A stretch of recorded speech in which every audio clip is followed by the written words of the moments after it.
Sea alabado Jesucristo y adelante con María. Una buena y santa jornada a todos ustedes, un buen día, mis queridos hijos, en los sagrados corazones de Jesús y de María y en el castísimo corazón de San José. Bienvenidos nuevamente a nuestra columna matutina en Argentina, Santos y Café. Buen almuerzo o buena digestión, buen reposo. Buena tarde a todos ustedes, queridos hijos que están en Italia.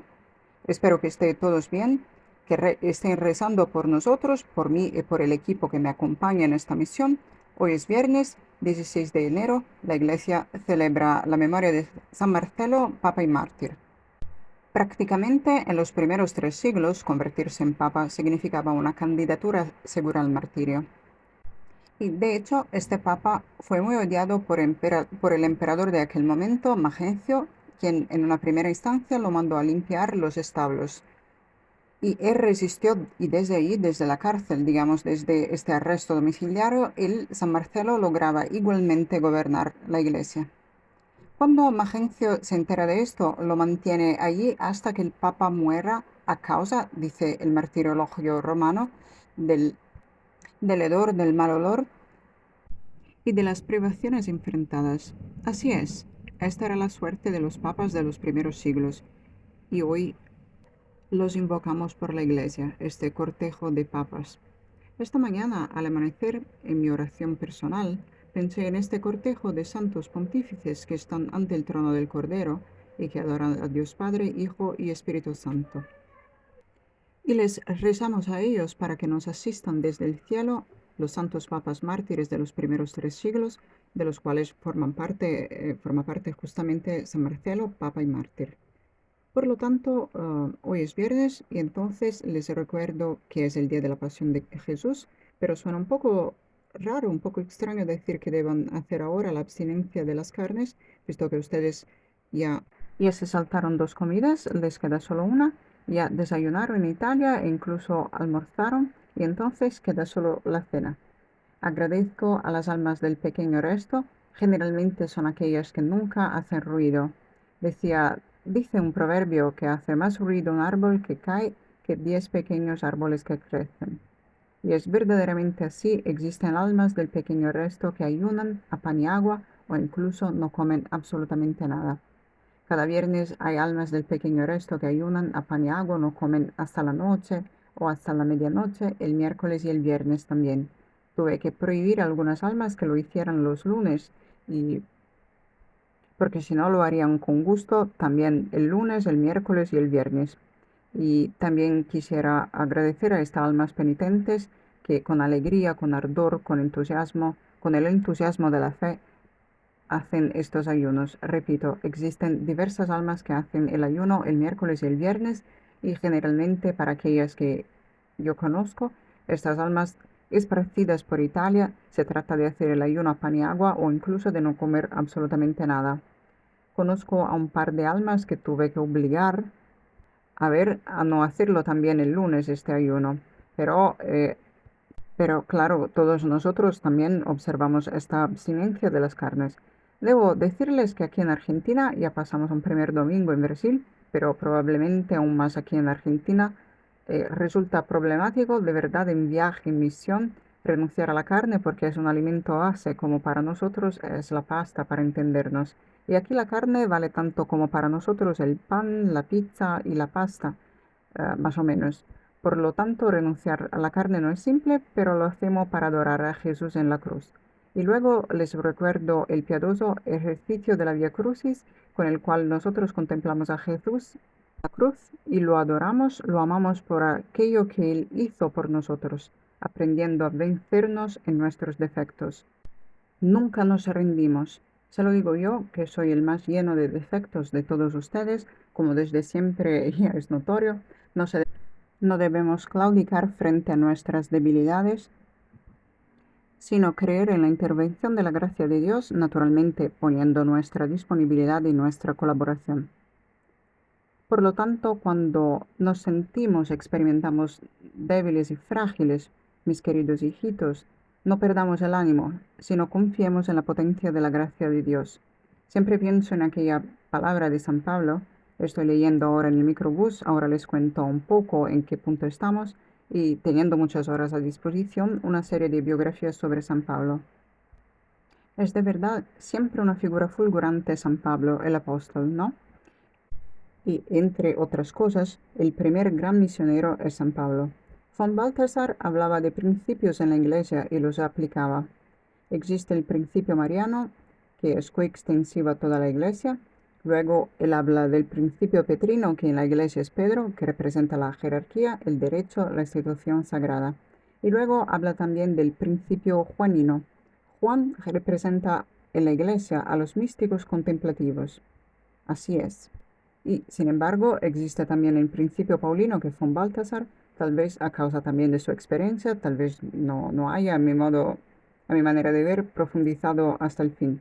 Me permito decir, es el alumno que le dice al maestro como, en fin, de cualquier manera, porque el principio paulino es muy importante, porque indica a los misioneros. Hablamos de esto en estos días, el principio paulino indica a los misioneros, Pablo es el misionero de Jesucristo. Justamente ayer, al final de la tarde, cuando en Italia era noche profunda, nosotros estábamos en el microbús. Ahora les cuento, como decía, y leía la llegada de Pablo a Atenas. Dios mío, hijitos queridos, nosotros estamos por llegar a Buenos Aires. Mutatis mutandis, estamos allí.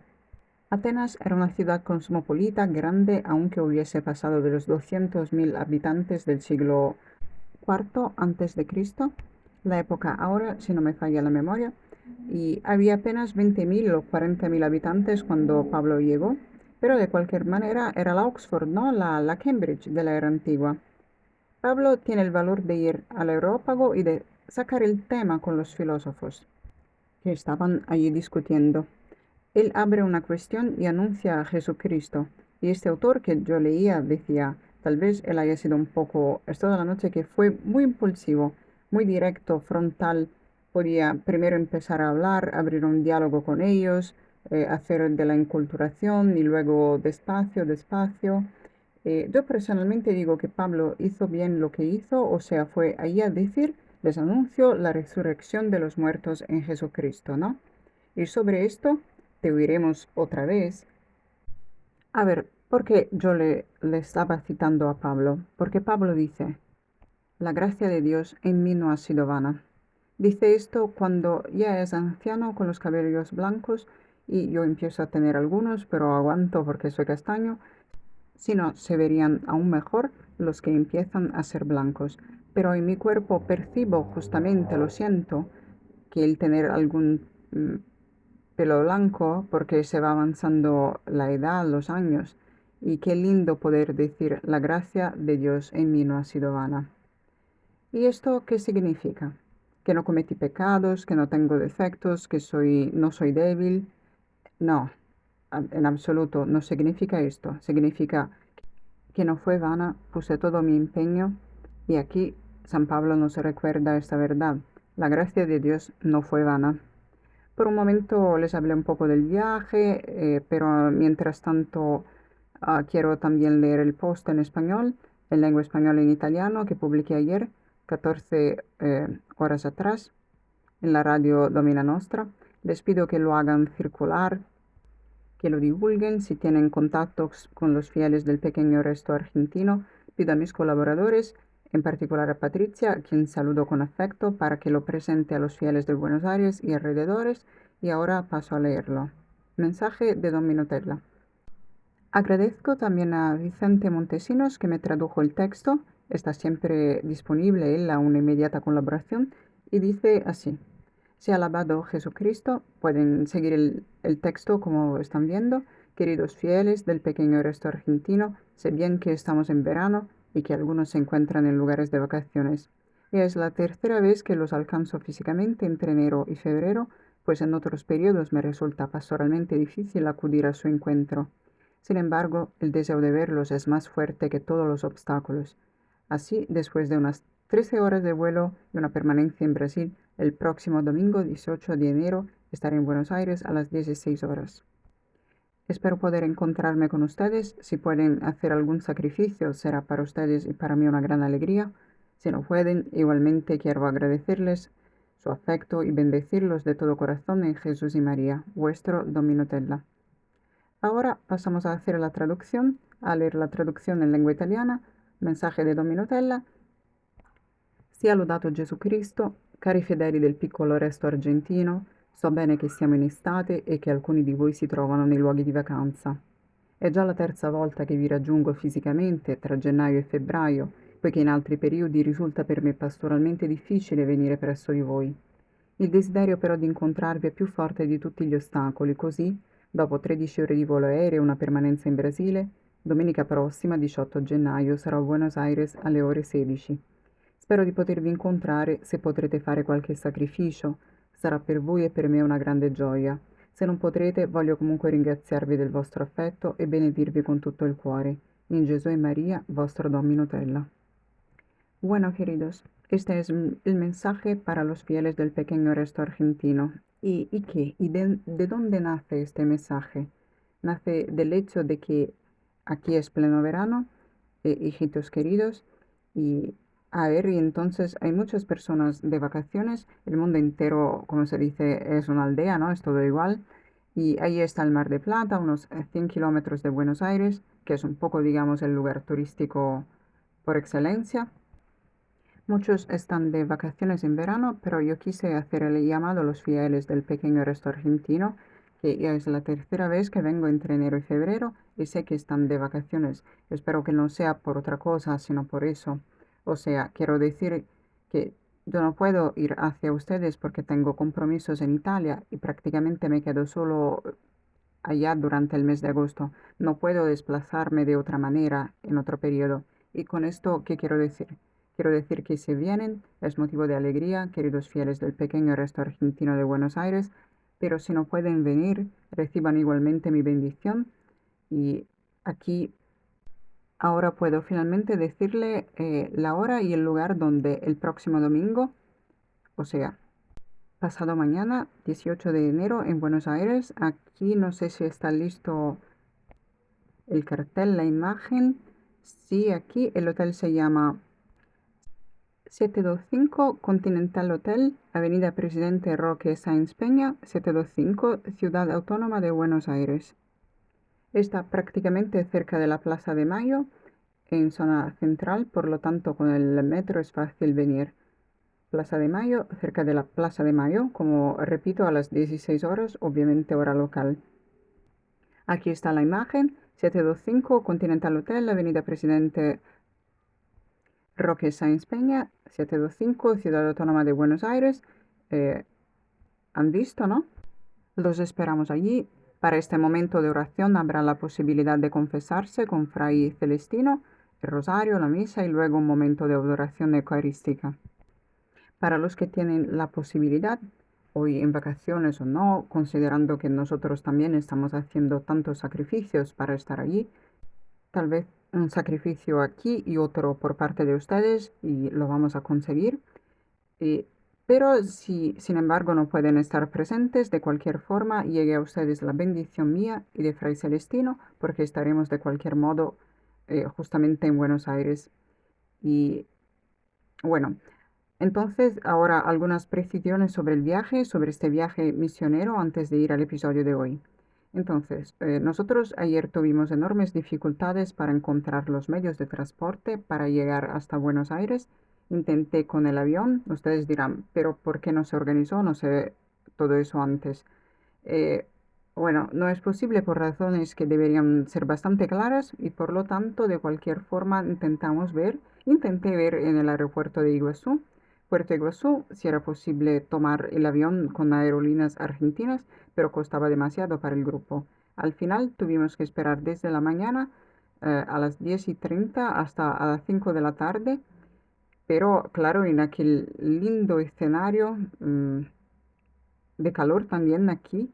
Ahora estamos totalmente en otro lugar, como ahora les diré.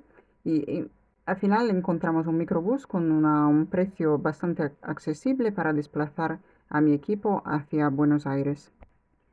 Solo que de Puerto Iguazú a Buenos Aires son 2 días de autobús y yo retardé la partida a las 10 horas, cerca de 10:15 locales, y esto significa que llegaremos también bastante más tarde de lo que habíamos planeado y entonces estamos en viaje hacia Buenos Aires ahora mismo y ahora después del programa. Y hoy nos encontramos en Posadas. Posadas es una ciudad que está sobre el lago, un río, el río Paraná, que divide, justamente es una frontera geográfica entre Argentina y Paraguay. Prácticamente detrás de mí, de aquella parte, está el Paraguay, pero justamente como Italia y Suiza o Italia y Francia de la parte occidental o Italia y Eslovenia de la parte de la vertiente oriental. Por lo tanto, aquí está la Argentina y allí está el Paraguay, y esta es una ciudad grande de 350.000 habitantes. Aquí es verano, como saben, pero es un día nublado y como pasa a menudo está lloviendo. Yo lo sabía, quien viene, pero por primera vez conmigo como Fray Celestino, ¿no? Está haciendo esta experiencia. Aquí casi siempre llueve. Bueno, vieron que el día presenta casi las cuatro estaciones. Estaría por decir, ¿no? Hace calor, después eh, es un calor, hay calor, pero está también húmedo, pero llueve, es bochornoso. Por ejemplo, ahora está cayendo un aguacero que ni les cuento detrás de mí. Y esto pasa a menudo, que llueve y hoy, tras el Santos de Café, nos vamos a poner de nuevo en viaje con una atmósfera de entusiasmo en la fe, de alegría en la misión, de moral alta con mi grupo para ir a Buenos Aires, donde no sabemos a quién vamos a encontrar.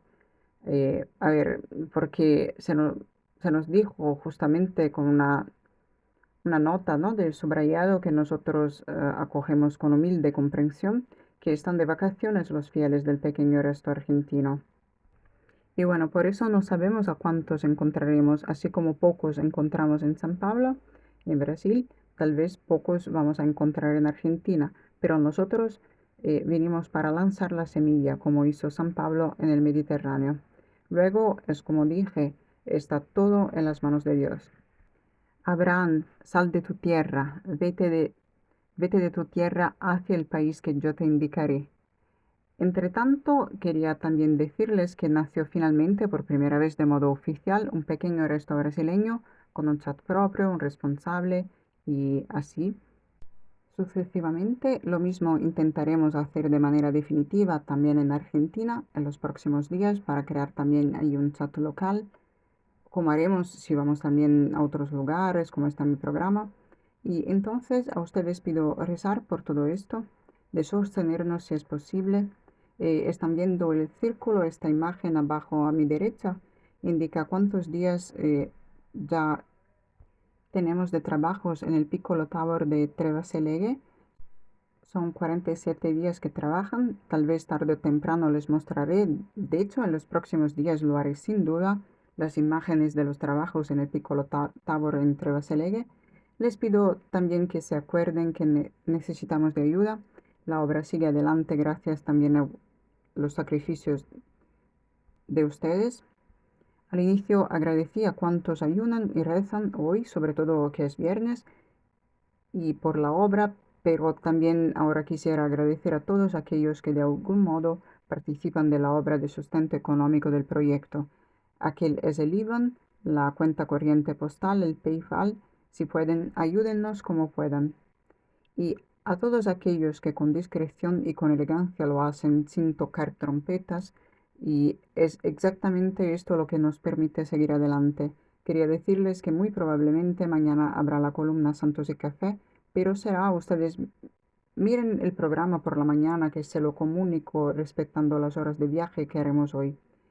Por fin, el domingo, el padre responde, pasado mañana no es posible efectuarlo porque a las 16 horas locales, son las 8 de la noche en Roma, entonces significa que si yo empiezo a las 16 y luego a las 21 hora local italiana, esto quiere decir que no podré hacerlo porque estará en curso la celebración del sacrificio eucarístico, el momento de oración con los fieles del pequeño resto argentino. La misión es linda, hijitos queridos, es un momento de gracia. Llevo a todos ustedes en mi corazón. Hace poco celebré la Santa Misa en el hotel y a todos les presenté colocándolos en el cáliz, sobre todo a los enfermos, a los que sufren del pequeño resto, a las personas mayores solas, a aquellos que enfrentan pruebas y cruces, para que nadie se desanime, sino que con la gracia de Dios logremos seguir adelante. Ahora quiero dedicar un par de minutos al tema de hoy y paso a la página. Eh, está muy de moda decir pasar la página aquí en memoria del profesor Cascioli. Paso la página entonces con respecto a las catequesis de los días pasados en que tratamos la misión, porque hoy el título, como ahora la dirección les muestra, es el siguiente. Aquí está, la cúpula sinodalista y nuestra respuesta. Mientras nosotros estamos aquí en Argentina, una tierra linda de cualquier manera, entonces mientras nosotros estamos aquí, Italia, Roma, la tensión está por las nubes. ¿Y por qué está por las nubes? Porque la cúpula sinodalista ha realizado un verdadero blitz, una verdadera redada inesperada para todos, incluso para mí. Digo incluso para mí porque yo sea alguien importante, pero digo incluso yo en relación con el pequeño resto. Porque inesperadamente realizaron este blitz, rompieron el acuerdo Ribbentrop-Molotov, o sea, Burke-Prevost, que preveía una, entre comillas, una pax litúrgica. Esto no lo inventé yo, sino que era justamente así la expectativa general de este consistorio, que se está convirtiendo ahora, noten la camaleónica capacidad estratégica de los masones en el Vaticano, porque estos son masones del sínodo, de la Asamblea Sinodal al Consistorio. Ahora, el sínodo sigue adelante, pero como fue desenmascarado por muchas partes, la palabra clave se convierte ahora en consistorio. Con Bergoglio era el sínodo, con Prevost será el consistorio. ¿Y qué es el consistorio? Es esto: cardenales, vengan a Roma, pero cállense porque decidimos nosotros. ¿Nosotros quiénes somos? Nosotros de la cúpula sinodalista. Los masones en el Vaticano, la Pantera Negra, los partidarios de Satán que están día tras día, una piedra tras otra, que están construyendo la iglesia de Satanás, el cuerpo místico del anticristo. Por lo tanto, en Roma había una expectativa ya más o menos desde el mes de noviembre y mucho más después por todo el mes de diciembre, pero no se hablaba de otra cosa. Inclusive yo mismo, ¿no? Se hablaba solo del consistorio, o sea, la reunión convocada por el Papa de todos los cardenales del mundo, tanto aquellos de la curia romana, aquellos residenciales, aquellos jubilados, que entonces no tienen derecho a entrar en conclave. Todos fueron llamados por Prevost a Roma por primera vez, porque Bergoglio era mucho más directo y decía: yo no quiero tener nada a ver, decido yo y basta. En cambio, Prevost los llamó a Roma. ¿Y cuál era la expectativa según Messa en Latino, el blog Messa en Latino? Y otros blogs, digamos, indiscreciones como aquellas de Nico Spontoni, periodista de la Nueva Bússola Quotidiana, pero me limito solo a estos.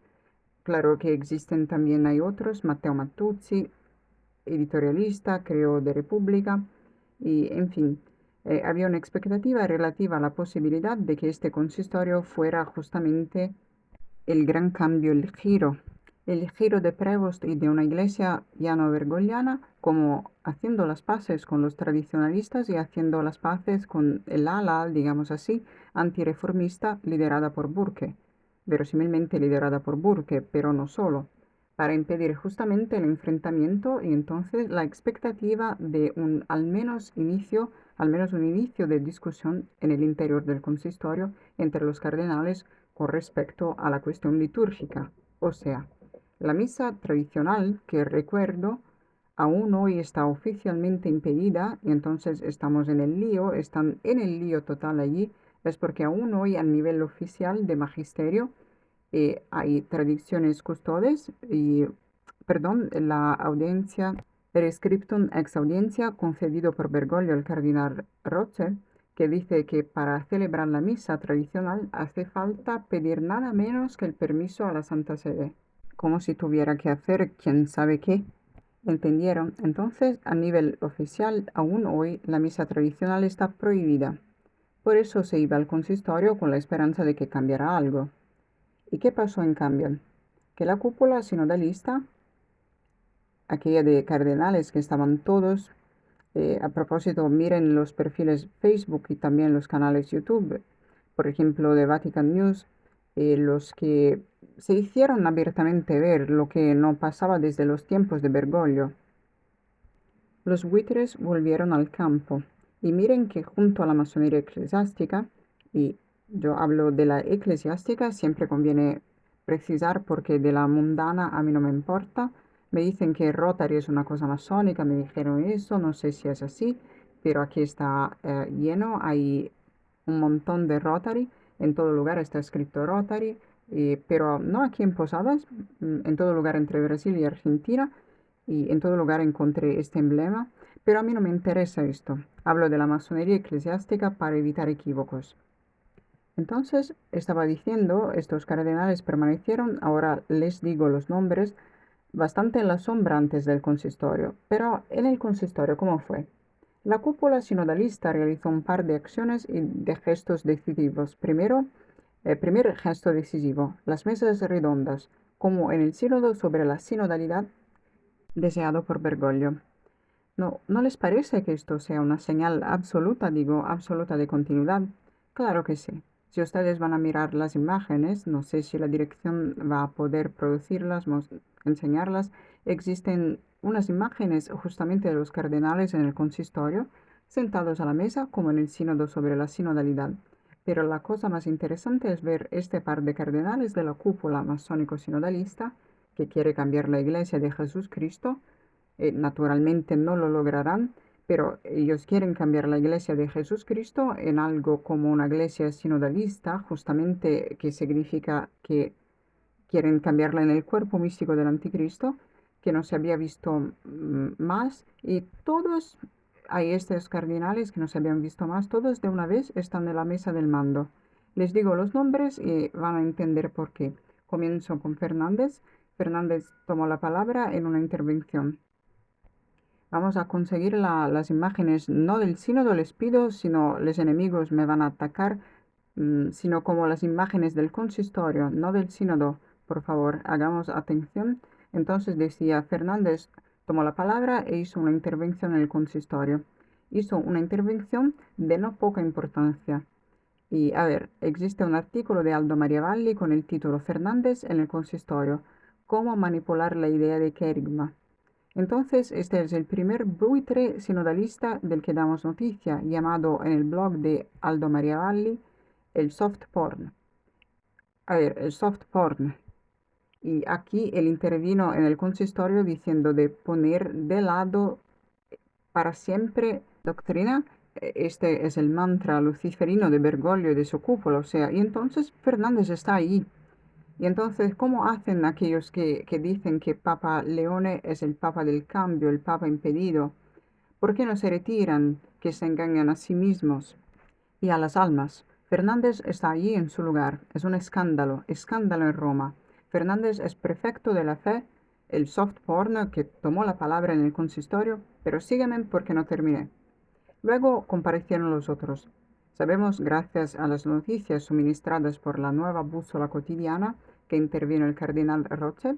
El cardenal Roche es un cardenal británico-inglés, prefecto de la liturgia. Este no se había oído hablar más desde cuando murió Bergoglio. Ahora volvió al campo y también él dijo, el rito latino desde los tiempos de San Pío V es uno solo. Para él esto significa niet, o sea, no a la apertura, a las solicitudes de apertura de legitimación de la misa tradicional. Pero alrededor de Prevost, que parece cada vez más incapaz, a ver, de gestionar las cosas, cada vez más artificial, cada vez más insignificante, y esto es bueno para nosotros si es así.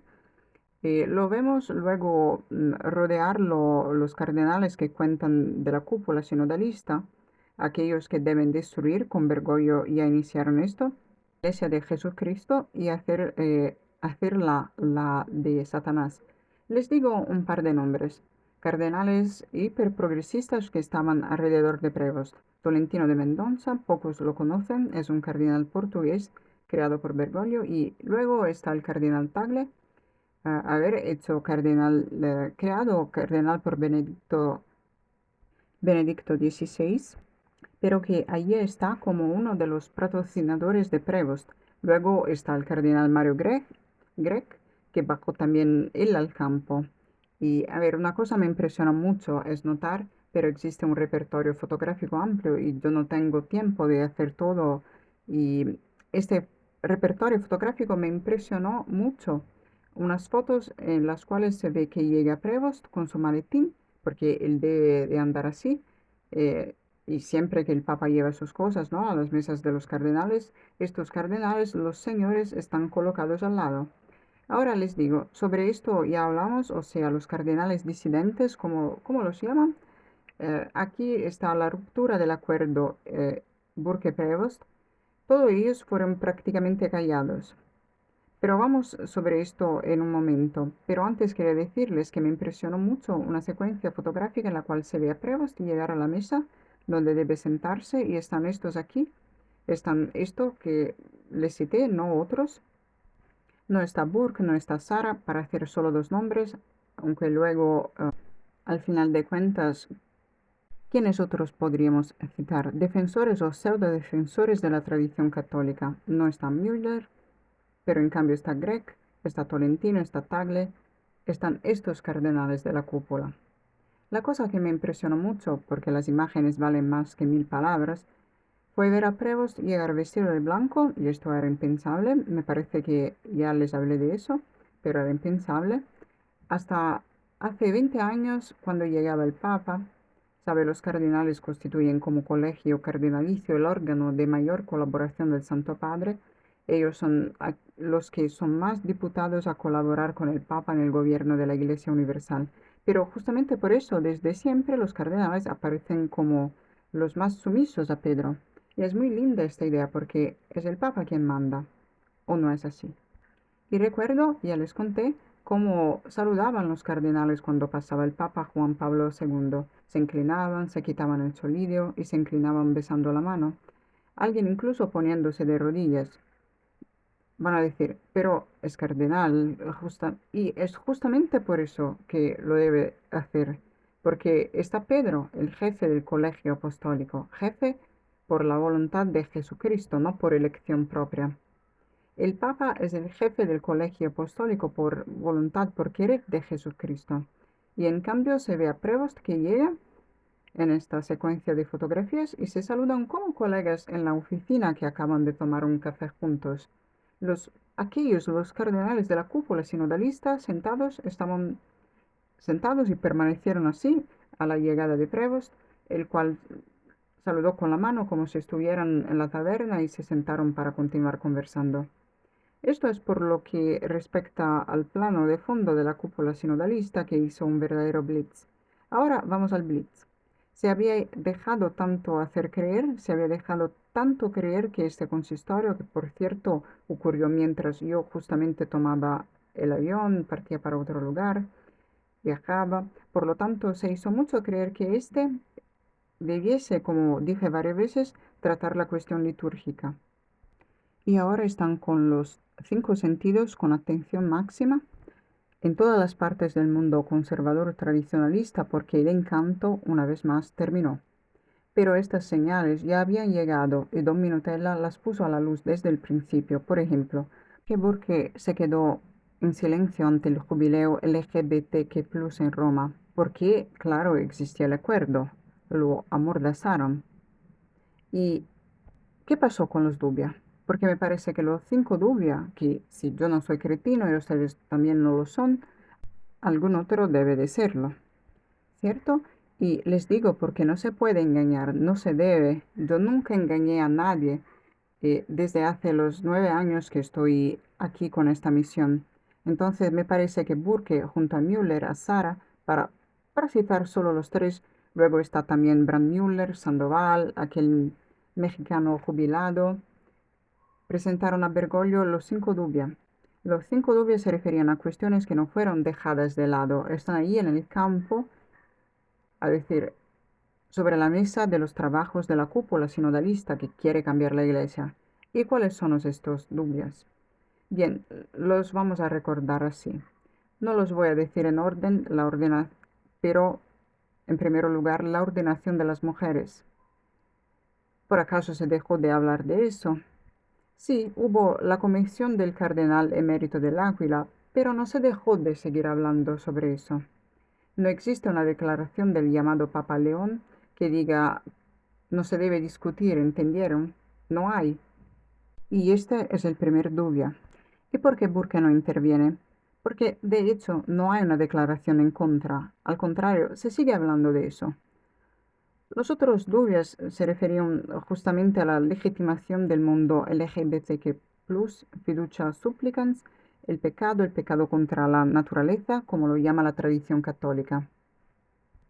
Y bueno, Burke y los cardenales se sintieron preocupados e intentaron, ya como saben, mandar estos dubios a Bergoglio, el cual, por cierto, hasta respondió.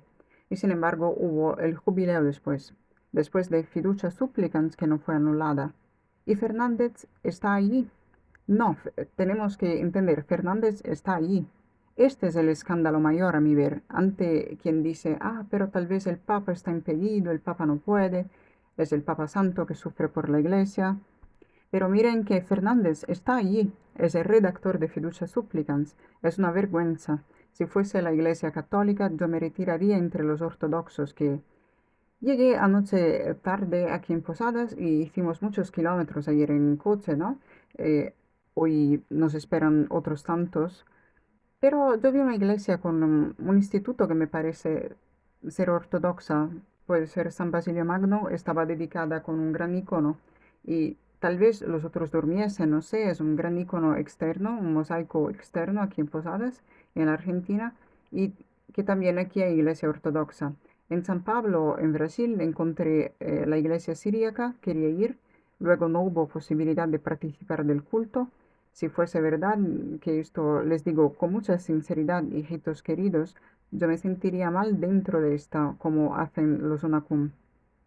Si fuera verdad que esta es la verdadera Iglesia Católica, me sentiría mal, pero no hablo de la gente sencilla que es engañada por los maestros del mundo unacumista.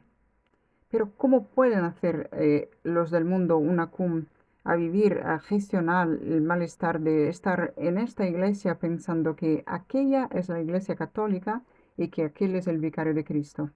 Miren que hace falta valor, pero hace de verdad falta valor. Yo me iría, pero sin hacer clamor, sin hacer ruido, sin hacer lío. Yo me iría si estuviese convencido en mi conciencia por un solo instante. Pero por suerte la gracia de Dios me iluminó y entonces yo nunca tuve dudas, como saben, nunca, pero nunca, nunca, nunca tuve dudas que Bergoglio, aquella de Bergoglio es la falsa iglesia, cuerpo místico del anticristo, es el monstrum theologicum, es la obra del discepcio del que hablaba Ticonio. El tercer secreto de Fátima es la falsa iglesia de María Catarina Emmerich, que es Satanás entrando en la iglesia, como dijo el Padre Pío. Nunca tuve dudas, nunca. Vivo sereno y alegre, aunque sufra la persecución y no sepa nunca cómo terminaré, ni terminará todo, pero alegre, sigo sereno, porque nunca tuve dudas un solo instante de que aquella es la iglesia de Satanás, nunca. Pero les juro que si hubiese pasado por mi cabeza la duda o incluso la certeza, como piensan los Unacum, que sin embargo certeza no tienen, fingen, se engañan a sí mismos, ¿saben? Son aquellos reflejos mentales que aquella es la iglesia todavía de Jesús, que en Roma está la iglesia católica, que aquella es la iglesia de Prevost, de Bergoglio, de Fernández, de Rochet, todos estos aquí, Hollerich, Zuppi, Kupik, Separolo, es la iglesia de Jesús Cristo con sus embustes, ¿no? Sus subterfugios con toda esta maniobra que dura hace 13 años y sabe Dios cuándo terminará. Pero sabe Dios, solo Él sabe cuándo terminará. Y a este punto, no sé si es Dios, pero son los hombres que Dios tolera, tiene paciencia. Sabe Dios si a un cierto punto, y esperamos lo antes posible, porque prácticamente los hombres, los sacerdotes, están fingiendo que no es nada. Sin embargo, están con la espalda contra la pared, aquellos conservadores y tradicionalistas, como les diré, porque Prevost rompió el acuerdo. Él hizo creer a Burke y a todos los que les habría concedido aquello que había sido prometido. Sin embargo, en cambio, ellos tenían que quedarse callados y se quedaron, de hecho, callados. Pero ahora volvemos a los Dubia. Se quedó callado Burke. Este es un escándalo, es un escándalo. Burke no es menos escandaloso que Fernández. Al contrario, más, porque Fernández Sabemos de qué pasta está hecho. Pero Burke, que hace el santón con la capa magna larga de 3 metros, y luego cae sobre lo que sucedió el año pasado, el 6 de septiembre en Roma, este es un escándalo. Sobre todo que escribió los dubios al Papa y vio que no les importó. Cayó porque se lo pidieron, era el precio a pagar. Ahora se fastidió porque prácticamente se quedó callado. El avance de las tropas anticristianas ocurrió y Burke se encuentra con un puñado de moscas en la mano. Pero si aquella fuera la Iglesia Católica, mis hijitos queridos, les aseguro, habría tomado a mis hijas y a mis hijos espirituales, me habría ido a la Iglesia Ortodoxa. Yo soy siciliano, me habría sentido a gusto, ¿me entienden? Me habría sentido realmente a gusto. Pero yo en cambio tengo, y aquí está nuestra respuesta a la cúpula sinodalista, yo recibí una misión. Esta es una misión en la misión esta que estoy viviendo aquí en este periodo, entre enero y febrero en América Latina. Es una expresión de la verdadera misión. Aquella es intangible, aquella viene de Dios, ¿entendieron? Es una de las grandes misiones en la iglesia. Un día van a ver, puede ser que no vamos a estar más aquí, pero que es una misión específica. Y nuestra respuesta a la falsa iglesia, nada menos que aquella de salvaguardar y guardar un pequeño resto que de otra forma se habría perdido. Porque gracias a Dios en el planeta católico, todos no son deshonestos como los Unacum. Hay gente seria que dice, basta, yo no puedo estar un solo instante más cómplice de estos avances. Esta no puede ser la Iglesia católica. Una iglesia que da la comunión a los divorciados que volvieron a casarse superando el Evangelio como norma normata no puede ser más la iglesia de Jesucristo. No lo es. Si lo es, Cristo nos engañó, porque las puertas del infierno, era justamente el Evangelio de hoy, por cierto, no prevalecerán, no prevalen. Entonces la misión era aquella de construir, realizar en medio de inmensas pruebas porque impedidos por el mainstream masónico. Yo fui por años y continúo siendo por años demonizado. Toda la historia sobre el eructo, ¿no? Es una historia verdaderamente infame por parte de quien la llevó adelante, porque yo expliqué cómo están las cosas. Dijeron que yo me refería a un eructo real. Yo dije eso. Yo puse el ejemplo del eructo, pero es gente malvada, es gente pérfida, es gente alineada, y saben por qué todos me atacan, porque soy el único con mis confrades, claro. Por cierto, aprovecho para saludar a don Enrico, don Ramón y el padre Johannes que se encuentran en Europa. Y ellos están en Europa, no se puede huir del otro lado del mundo, pero los saludo con afecto y nos atacan porque nosotros gritamos la verdad. Somos la única verdadera alternativa. Dios nunca tiene prisa. Pero vean que despacio, despacio, lentamente, sin prisa, con la amable condescencia divina, Dios, yo hablo de Dios Padre propiamente a través del corazón inmaculado de María, lentamente está exhibiendo al mundo entero que Don Minutella tiene razón. Y claro, si tiene razón, la misión es verdadera. No puedo tener razón, no puedo haber acertado y haber inventado yo la misión. Existen toda otra serie de apologéticas confirmaciones de la que la misión es verdadera, y yo no las voy a citar hoy porque debo irme, pero esta me parece decisiva, que se está realizando aquello que habíamos dicho, no es lo que inventamos. Podemos errar, digamos así, los pasos tácticos, por ejemplo, con respecto al consistorio. Ni yo habría esperado que traicionasen el acuerdo, ¿me entienden? Recuerdan que yo estaba convencido también, pero en la sustancia acertamos, al contrario, paradójicamente, ¿no? Habíamos dicho que iríamos en busca de ostras y encontramos perlas, porque ellos no hicieron el acuerdo como habíamos anunciado. Pero esto paradójicamente sirve para demostrar que tenemos razón nosotros, que existe una cúpula en el Vaticano masónica de partidarios de Satanás, de gente sin escrúpulos. Sabe Dios qué hacen y están construyendo la iglesia de Satanás y no hay alternativa. ¿Alternativa quién es? ¿Quién sería? Burke. La alternativa son los Unacum y estar con el diablo. Aquella no es la iglesia de Jesucristo. No puede ser la iglesia de Jesucristo. Una iglesia que hace atravesar la puerta santa a hermanos y hermanas gays sin pedirles la conversión. No hay jubileo sin conversión. Son solo 2 ejemplos, pero los ejemplos pueden multiplicarse. El Blitz ocurrió y nosotros somos la alternativa. Somos nosotros. El pequeño resto es la alternativa. Dios no tiene prisa y lentamente va mostrando que es así, va mostrando claramente que es así. Qué bueno que procede despacio, así es señal de que tengo una larga vida por delante. Porque si procede así y tengo necesidad de tiempo, yo también entendieron, es duro porque hay un muro de goma mediático y hay una campaña difamatoria. Les hablé de esto en los días pasados, tal vez ayer, sí, ayer por la mañana, en aquel lindo escenario en la floresta brasileña y argentina, y de aquel, no sé, como aquel hombre que intervino extrapolando mi reflexión y hablando a aquellos de lengua española. Es más fácil engañarlos haciéndoles creer que yo dije, pero yo lo dije, pero en el contexto significaba que no creo que el Papa Benedicto se haya dimitido porque era débil.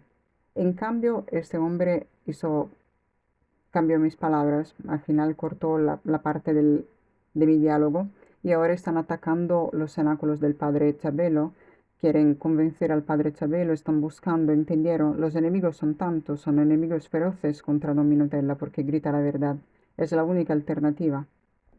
Quitando a Don Minutella, díganme ustedes con respecto a cuando toman conciencia de que esta es la iglesia de Satanás, ¿a dónde van? ¿A quién se dirigen? ¿Al cardenal Burke, que se quedó callado por el acuerdo y ahora se ha perjudicado con sus propias manos? ¿A quién alguien que se dé cuenta de la situación se va a dirigir? ¿Al cardenal Müller? ¿Y qué pasó con Müller? También él pertenece al acuerdo previo. Él no habló más, Müller. Sí, aquí y allá hacen alguna declaracióncita periodística pensando que la iglesia se salva a través de los artículos de periódico, que después, si no me parece que incluso son pagos, según parece. ¿Y quién puede ser? ¿Quién puede ser la alternativa? Diga no, que Thomas es el caso porque esto él lo puede hacer. A los fieles que entienden que esta no puede ser la iglesia de Jesucristo, que aquí hay mucha maldad, lleva sin embargo al cuartito de 1958, no sé quién puede ser la alternativa, ¿no? La alternativa, está claro, es el pequeño resto. La alternativa esta cúpula sinodalista y este proceder de manera de no tener puntos firmes desde el punto de vista, como decir, de la perspectiva, está a nuestro favor. Nosotros somos pocos. No somos números clamorosos, somos pequeños, somos débiles, pero tenemos la potencia de la verdad. Una conciencia libre y cristalina es una conciencia invencible. No hay proyectil que pueda alcanzar una conciencia. Recordemos siempre al querido Charlie Kirk, muerto tan joven, pero sus ideas permanecen vivas. Él murió con la conciencia viva. Y aquí está el blitz en el consistorio fue clamoroso. Ahora Prevost anunció que en junio habrá otro y como les dije, este es el paso entre la dinámica sinodalista que irá adelante porque el cardenal, me parece Greg, hizo público que ya está la preparación para la asamblea sinodal. Recuerda, asamblea eclesial de 2028, que fue el último acto firmado por Bergoglio antes de morir. Por lo tanto, Prevost no es otra cosa que la longa manos moderada, porque la Bastilla ya fue tomada por Bergoglio. No cambia nada. Al contrario, el proyecto sigue adelante. El Blitz fue organizado correctamente porque se había dicho que serían tratadas 4 temáticas, entre las cuales aquella de la liturgia. Y luego, cuando llegó Prevost, hizo presente que 2 días eran pocos. Escuchen un poco las estrategias. Él dijo a los cardinales, 2 días son pocos. Entonces, quien quiera intervenir puede intervenir por un par de minutos y, sin embargo, estamos obligados a no poder tratar todos los 4 temas anunciados. Ahora hagamos el placet. Veamos qué temas quieren tratar. Los cardenales bergoglianos, que son la mayoría abrumadora, ¿crees que un Kupik se interesa en tratar, un Grec, un Zuppi y que otros, Roger, Parolin, se interesan por la liturgia? Son todos los que firmaron el acta de su propia pertenencia a la iglesia de Satanás y entonces en la liturgia para ella no hay tiempo. Más adelante hablamos de eso. ¿Y de qué hablamos? Los cardenales, bueno, estaban todos interesados en hablar. Escuchen un poco, atención. Sinodalidad. Es un lindo Thierry pontificio propiamente, o sea, un protector, ¿entendieron? Y entonces el Papa León, que está impedido, se los recuerdo, nunca lo pierdan de vista, el Papa León impedido Amargado, dijo a los cardenales.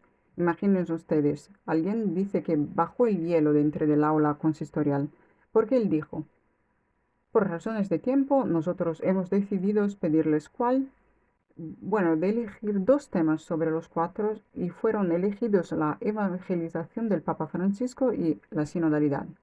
Los otros dos permanecerán temas en la agenda de que trataremos sucesivamente. Está bien. Entre tanto, sin embargo, Roche, el cardenal, toma la palabra en el consistorio y dice que existe un solo, que después la verdad, no tomó la palabra, por cierto, debo precisar, había preparado su intervención, pero no la pronunció. Sin embargo, la periodista Diane Montaigne en inglés hizo público cuál era el tema. Él dice, ahora es tiempo de que exista un solo uniformismo ritual para los católicos de rito latino, y entonces la uniformidad para los católicos de rito latino es la misa de Pablo VI.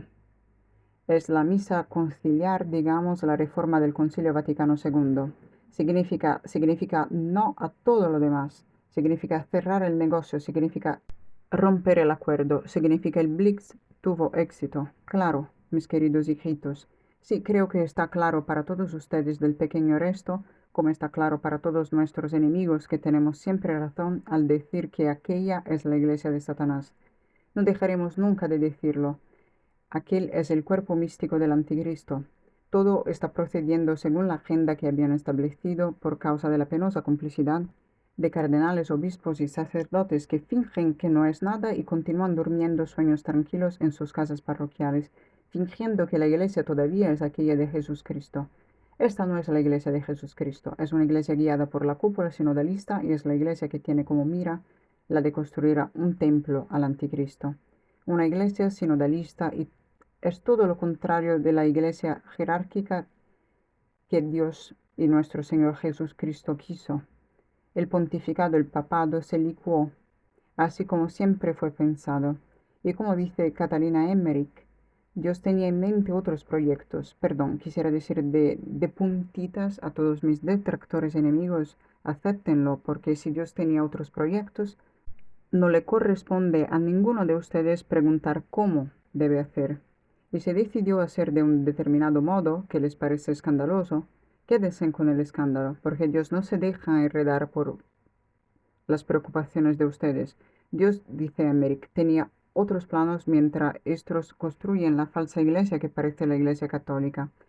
Y puede ser que la abuelita de Posadas no lo sabe, pero Dios tenía otros proyectos, o sea, Dios construye otro proyecto que significa el pequeño resto clandestino perseguido que sigue adelante con la fuerza de la fe. Por favor, queridos hijitos, esta noche hay los pioneros, recemos el Santo Rosario juntos, no paremos en la oración, desgranen las Ave Marías y les aseguro, miren que cada uno de ustedes del pequeño resto es importante en este proyecto. Ustedes son protagonistas, hasta la persona más desconocida es protagonista cuando reza el rosario por el triunfo del corazón inmaculado de María. Está allí en la primera fila al lado de Dominotella con el estandarte. ¿Me entendieron?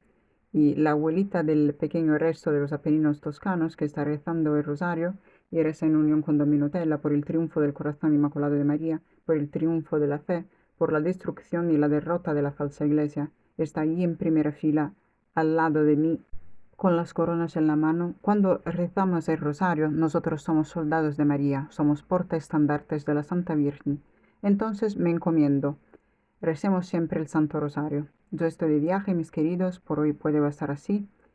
Comporta claros sacrificios para mí hacer estos directos, pero no logro no contentar el pedido y también de mi parte, naturalmente. Es una alegría poder entretenerme con ustedes para motivarlos cada vez más. Y a los pies de la cruz adoremos a Jesús.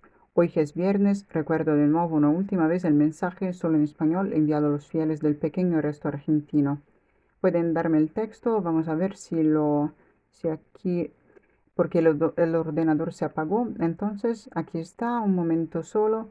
Lo voy a releer porque tal vez hay alguien que se conectó ahora y luego les doy la santa bendición. Aquí está, lo voy a releer en español. Sea alabado Jesucristo, queridos fieles del pequeño resto argentino. Sé bien que es verano y que algunos de ustedes se encuentran en lugares de vacaciones. Ya es la tercera vez que los alcanzo físicamente entre enero y febrero, pues en otros periodos me resulta pastoralmente difícil acudir a su encuentro.